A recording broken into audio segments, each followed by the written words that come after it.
তাজ multimedia. তাজ multimedia. বন্ধুরা, আমাদের ভিডিওটি ভালো লাগলে দয়া করে লাইক বাটনে ক্লিক করুন, কমেন্টস করুন এবং আমাদের চ্যানেলটি সাবস্ক্রাইব করতে ভুলবেন না। কাকে আখির আপনি একটু বসেন। এত কথা থাকলে কথা কি সবসময় আমারও জানা, আমি মাইক দিয়ে গুলা বলবো। এ বাবা, বারবার লড়িস না। আমরাও ফলাফাইন ছিলাম। এখনকার ছেলে তো সায়েন্সের যুগের ছেলে। মার পেট থেকে জন্ম নেওয়ার পরে 200 পাওয়ারই লাগ থেকে আমরা তো দেখছিলাম সেরাক। কি দেখছি? সেরাক।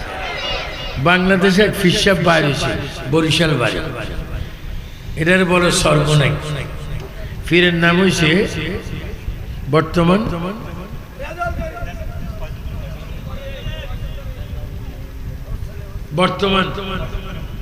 ফজলুল করিম। সে বলে এজিদ রহমতুল্লাহ আলাইহি।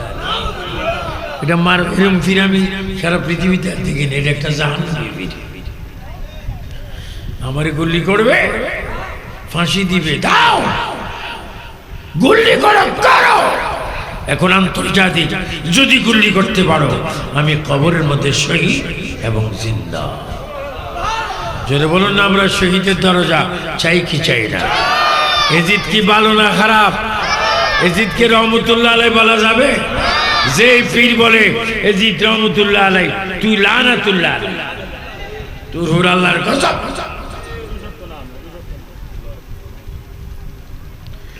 আমি আশ্চর্য হইলাম, ফিরে কেমনে বলে এজিদ অনেক জ্ঞানী।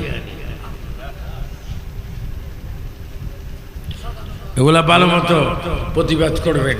প্রতিবাদ করলে আল্লাহ নবী আপনাকে রহমত দান করবেন।